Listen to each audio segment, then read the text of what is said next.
आज हम सीखेंगे एक समकोण त्रिभुज की रचना जब उसके एक पाद यानी लेग और कर्ण यानी हाइपोटेन्यूज की लंबाइयां दी हुई हो।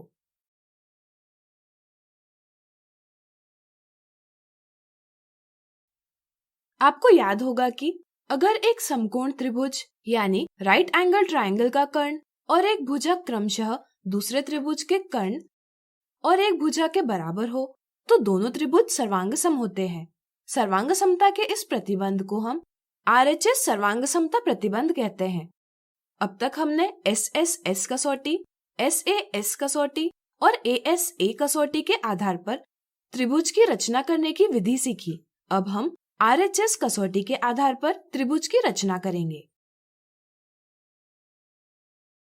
मान लीजिए हमें एक समकोण त्रिभुज ABC की रचना करनी है। त्रिभुज ABC में कोण B का माप 90 डिग्री है, कर्ण AC की लंबाई 5.7 सेंटीमीटर है और भुजा BC की लंबाई 4.5 सेंटीमीटर है। चलिए हम दी हुई मापों के अनुसार त्रिभुज ABC की रचना करें। पहला चरण, सबसे पहले हम त्रिभुज की दी हुई मापों के अनुसार त्रिभुज ABC की एक रफाकृति बनाएंगे और दिए मापों को इस पर अंकित करेंगे। रफाकृति बनाने से हमें अनुमान लग जाता है कि त्रिभुज की रचना कैसे की जा सकती है। दूसरा चरण, यहाँ भुजा BC की लंबाई 4.5 सेंटीमीटर है, इसलिए हम रूलर के उपयोग से 4.5 सेंटीमीटर की लंबाई का एक रेखाखंड खींचेंगे। रेखाखंड को नाम देंगे BC। ये रेखाखंड त्रिभुज ABC की भुजा BC है।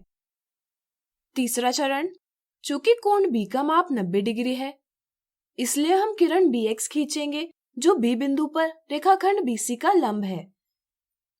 इसे हम चांदे के प्रयोग से 90 डिग्री पर बिंदु अंकित कर इसमें से जाती हुई किरण BX खींचकर प्राप्त कर सकते हैं। A किरण BX पर कहीं स्थित होना चाहिए। क्या आप बता सकते हैं बिंदु A का स्थान कैसे प्राप्त किया जा सकता है? सोचिए। बिल्कुल सही, हमें कर्ण AC बराबर 5.7 सेंटीमीटर ज्ञात है। चलिए इसकी सहायता से A का स्थान प्राप्त करें। चौथा चरण, कर्ण AC की लंबाई 5.7 सेंटीमीटर है। इसका अर्थ यह है कि शीर्ष A शीर्ष C से 5.7 सेंटीमीटर की दूरी पर है। अतः शीर्ष A का स्थान किरण BX पर निश्चित करने के लिए हम प्रकार में 5.7 सेंटीमीटर के माप की त्रिज्या लेंगे और बिंदु C को केंद्र मानकर किरण BX पर एक चाप खींचेंगे। पांचवा चरण, चाप किरण BX को एक बिंदु पर प्रतिच्छेद करता है।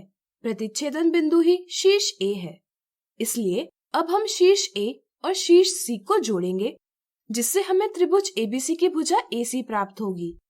इस प्रकार हमने त्रिभुज ABC की रचना कर ली है जिसमें कोण B की माप 90 डिग्री है, कर्ण AC की लंबाई 5.7 सेंटीमीटर है और भुजा BC की लंबाई 4.5 सेंटीमीटर है।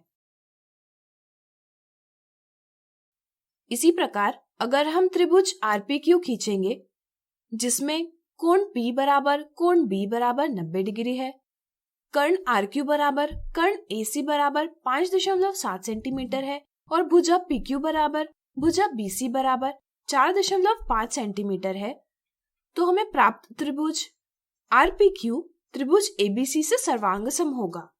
यानी कि अगर हम त्रिभुज RPQ को त्रिभुज ABC पर रखेंगे तो हम देख पाएंगे कि त्रिभुज RPQ त्रिभुज ABC को पूर्ण रूप से ढकता है, अर्थात दोनों त्रिभुज समान माप एवं आकार के हैं। यानी कि त्रिभुज RPQ और त्रिभुज ABC सर्वांग सम है। इस प्रकार हम कह सकते हैं कि RHS कसौटी के प्रयोग से हमें एक अद्वितीय त्रिभुज प्राप्त होता है। तो आज हमने सीखा एक समकोण त्रिभुज की रचना जब उसके एक पाद और कर्ण की लंबाइयां दी हुई हो। अगले वीडियो में हम इनसे जुड़े कुछ उदाहरण देखेंगे।